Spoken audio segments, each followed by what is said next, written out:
एक ब्राह्मण रहते, कर्मकांडी ब्राह्मण, काशी की बात। सब कुछ भगवान की कृपा से भोजन भजन चल रहा, एक ही कमी, संतान नहीं। क्या किया जाए? भगवान शंकर की प्रार्थना की, तपस्या की, भगवान शंकर प्रकट भये। मांगो क्या चाहते हो? ब्राह्मण देवता मुस्कुराकर बोले, सरकार और तो सब आपकी कृपा है, संतान नहीं है, बेटा चाहिए बेटा। शंकर जी बोले, पुत्र चाहते हो, कुपुत्र चाहते हो या सुपुत्र? तो ब्राह्मण हंस करके बोले, अंतर बताओ। बोले, कुपुत्र बहुत दिनों तक जीवित रहेगा लेकिन दुख देगा, सुपुत्र मांगोगे तो कम जीवित रहेगा लेकिन सुख देगा। ब्राह्मण ने मन में विचार किया, कुछ दिन ही सही सुख से बीतना चाहिए, महाराज हमें सुपुत्र चाहिए। भगवान शंकर ने कहा, तथास्तु, जाओ तुम्हारे घर पर बेटा होगा, पर सुनो केवल 5 साल जीवित रहेगा। ब्राह्मण ने सोचा जो होगा देखा जाएगा। भगवान शंकर का आशीर्वाद पाया और भगवान की कृपा से इनके घर पर बेटा हो गया। तो दुख भी है और सुख भी। सुख इस बात का कोई संतान नहीं बेटा हो गया, दुख इस बात का कि 5 साल तक ही है, फिर मर जाएगा। इसी टेंशन में धीरे धीरे कब 4 साल बीत गए पता नहीं चला। जब 1 साल आयु के बचे शेष, तो कोई कार्य करे विशेष, ऐसा मन में विचार करके आचार्य ब्राह्मण संतों के पास गए। क्यों? हर समस्या का समाधान संतों के पास होता है। संतों के पास गए, महाराज बेटा है, दिया हुआ वरदानी है, लेकिन एक ही दिक्कत है, 5 साल की आयु है और 4 साल हो गए, 1 साल बचे हैं, कोई उपाय बताओ जिससे आयु बढ़ जाए। महात्माओं ने कहा, भाई एक ही उपाय, कोई सिद्धिप्रद महात्मा अगर आशीर्वाद दे दे तो आयु बढ़ सकती। महाराज वो कहाँ मिलेंगे? अब वो ढूंढने से तो मिलते नहीं, वो तो पता नहीं किस भेष में रहेंगे, महात्माओं की पहचान थोड़ी है। तो संतों ने कहा, एक काम करो, जो मिले उसी को प्रणाम कराओ। फिर क्या? बालक, छोटा सा 4 साल का बालक, सिखा है, मस्तक पर तिलक लगाए, धोती पहने, बड़ा प्यारा सा बालक, चंद्रकला की भांति बड़ा बड़ा हुआ। 4 साल व्यतीत हो गए, 1 साल जैसे ही बचे तो दिन पे दिन ब्राह्मण के ऊपर कष्ट बीतने लगा, चिंता बढ़ने लगी। और ब्राह्मण देवता ने हाथ पकड़ा और तीर्थाटन के लिए ले आए बाहर, तीर्थों में घूमने लगे। अब जो महात्मा देखे सोई बालक दंडवत लेट जाए, प्रणाम करे, छोटा सा बालक दंडवत प्रणाम करवे, सोई महात्मा आशीर्वाद दे दें, जय हो। इतना प्रणाम किया, साल बीत गई, प्रणाम करते करते आयु के 4 दिन शेष बचे। अब तो बालक का पिता और चिंता में, 4 दिन का मेहमान है बालक, बार बार लाड़ दुलार करें, गंगा जी के किनारे झोपड़ी बनाकर रहते, अब कोई दिखे सो प्रणाम करो, प्रणाम। 4 दिन की जगह 3 दिन बचे। जब 3 दिन शेष बचे तो सप्त ऋषि वहां से निकले।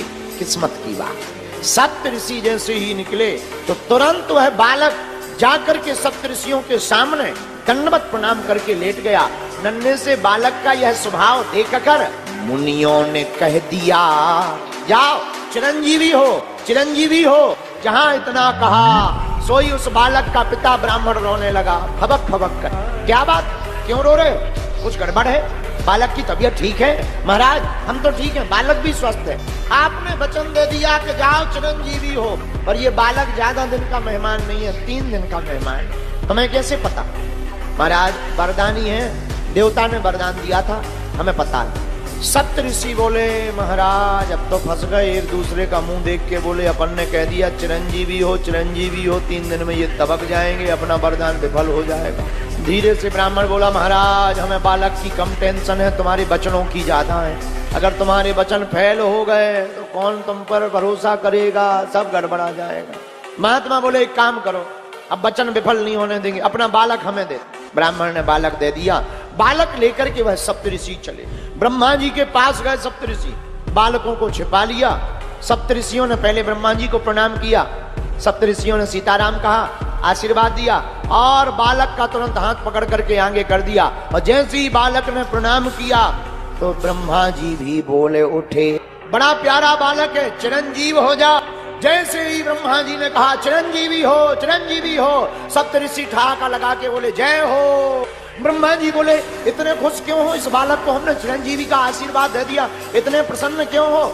बोले, महाराज इसकी आयु के दिन 2 दिन शेष रहे, 2 दिन का ही मेहमान है। हम भी आशीर्वाद दे गए थे चिरंजीवी हो, हम फंस गए, हम तुम्हारे पास ले आए, अब तुमने भी कह दिया चिरंजीव। अब तुम्हारी बात अगर मिथ्या होगी तो हमारी भी हो जाएगी, लोग हमसे पूछेंगे तो हम बता देंगे ब्रह्मा जी फेल हो गए, तो हम कहाँ? ब्रह्मा जी बोले, ये तो हम पे आफत पड़ गई। अब सप्तऋषि बोले आप अपनी बलाएं निकालो, कोई उपाय निकालो।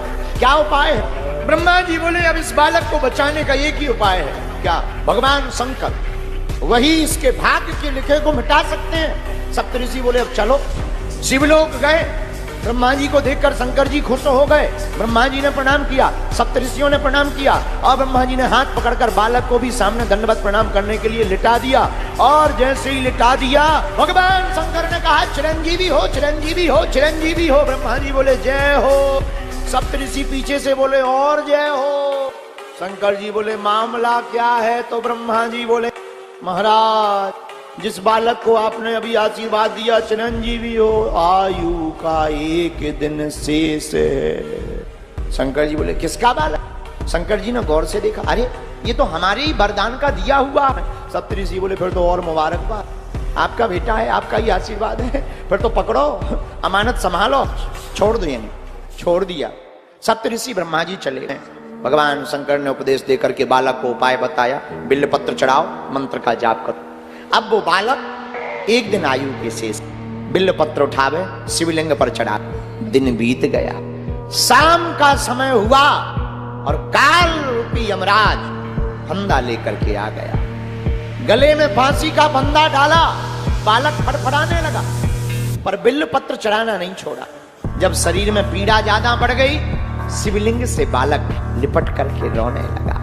बालक की तोत्री वाणी सुनकर के भगवान शंकर महादेव से रहा नहीं गया और भगवान शंकर त्रिशूल लेकर के प्रकट हो गए। यमराज की ओर त्रिशूल लेकर के दौड़े।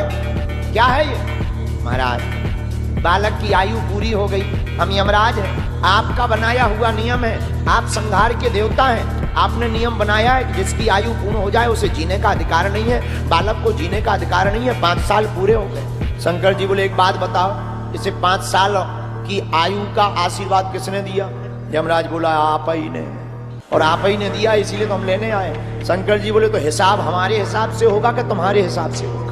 यमराज बोला महाराज हम आपका हिसाब सुनना चाहते हैं, आप अपना हिसाब बता दीजिए, आपका हिसाब क्या है? शंकर जी बोले आयु हमने दी, हिसाब हमारा चलेगा। बोले महाराज हिसाब बताओ। भगवान शंकर जी बोले क्रमशः कलयुग द्वापर त्रेता सतयुग, क्रमशः कलयुग द्वापर त्रेता सतयुग जब एक एक बार बीत जाए इसे कहते हैं चतुर्युगी।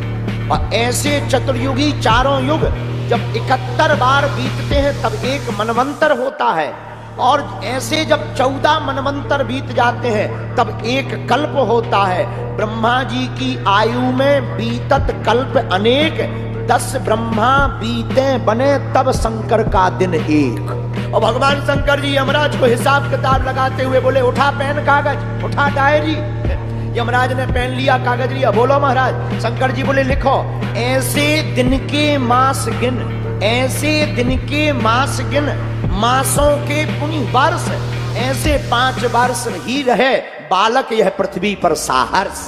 यमराज ने गुणा भाग लगाया, 12,000 करोड़ साल के ऊपर आया। यमराज बोला जब 10 ब्रह्मा बदल जाने तो यमराज तो करोड़ों बदल जाने। महाराज हम तुम्हारा हिसाब किताब समझ गए, अब हमें नहीं पढ़ना है लफड़े में। तो फिर क्या? बोले जब महाराज 10 ब्रह्मा बदल सकते, यमराज की कौन गिनती, कौन हिसाब किताब लगाया? तुरंत कागज लिया, दोनों पेज फाड़ दिए, आयु वाला भी फाड़ दिया, गुणा भाग वाला भी फाड़ दिया, और बोले महाराज अब जीने दो। वही बालक बड़े में बड़ा होकर के मार्कंडेय मुनि बन करके पूरे जगत में पैदा हुआ। वीडियो अच्छी लगी हो तो वीडियो को लाइक करें और चैनल को सब्सक्राइब करके बेल नोटिफिकेशन को ऑल पर सेट करना ना भूलें। जय श्री राम।